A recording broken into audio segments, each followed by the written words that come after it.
Right, just a little video here changing the transmission oil cooler on a OM651 W212. I think it's the same on all of these 2.1 CDI engines. As you can see, I've taken off the two coolant pipes and they're literally just, you can see the little edge of the clip sticking out. It's like a little square gap. Very small flathead screwdriver in there. Just pull the clip back a bit, it releases both of those. They then just pull up off the top. I've actually put a G clamp on the coolant hose coming out of the reservoir just in case it starts to drain that off, and a little bit came out, not too much, maybe half a cup, and then I don't know if you can see, but there's a little just here where these two pipes are clamped together. There's a 6mm spanner can just fit in there, and that just undoes this bracket to allow the two pipes to come apart so they're not always held together. And then we've just got to undo these down here, that one there and this one here with a 19mm spanner, and in theory that's how it then comes off. And then after that you've got just down there, and there's two the other side which are a bit buried, they're 10mm, so we should be able to get that off, but we'll have a go. Right, managed to undo that. To be fair, it literally just unnips the 19mm bolt, just unnips that a little bit, and you can then just undo it with your fingers, a couple of turns, and the whole thing then just pulls up and free. And you need to get that one out so that you can get down to that one and have a bit of play with your spanner backwards and forwards. So fingers crossed the next bit will go smooth as well.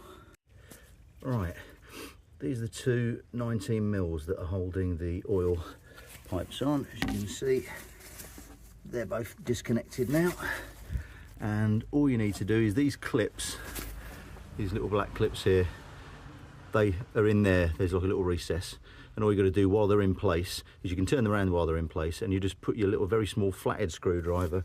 I've been using that sort of type thing, very small, just to get in there, and you can prise off. And once you turn it around, once you find a little gap, you can pop it open.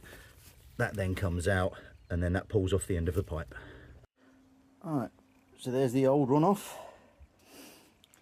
new one ready to go on, and you can see from the edge of those, you can see the rubber seals on those, and that tends to be what perishes according to those online. You can actually, said there's the three bolts that go, one there, one there, one there.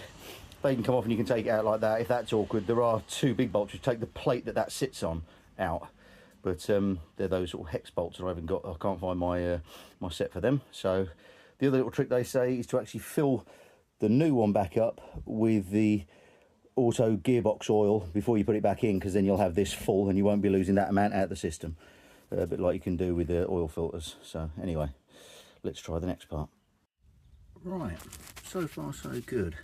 New oil pipes are back connected, and I'm just about to fit the coolant ones again. But just one word of advice: when you've got the new ones of these, don't take the clip out of there.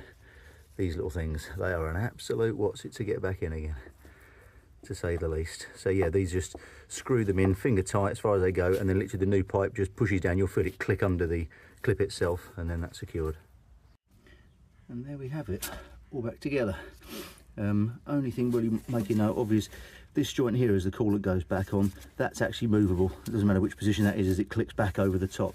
But this one that's this side has to be in line. There's like a little notch down the side that has to line up with, so that your actual pipe here is almost in line with the edge of it there, like that. You'll see there, that barely moves at all. And then just make sure when you're done, you push there's these little covers that slide back along here and go around on top of there, and then that should be done. But I've got to fire it up yet to double check.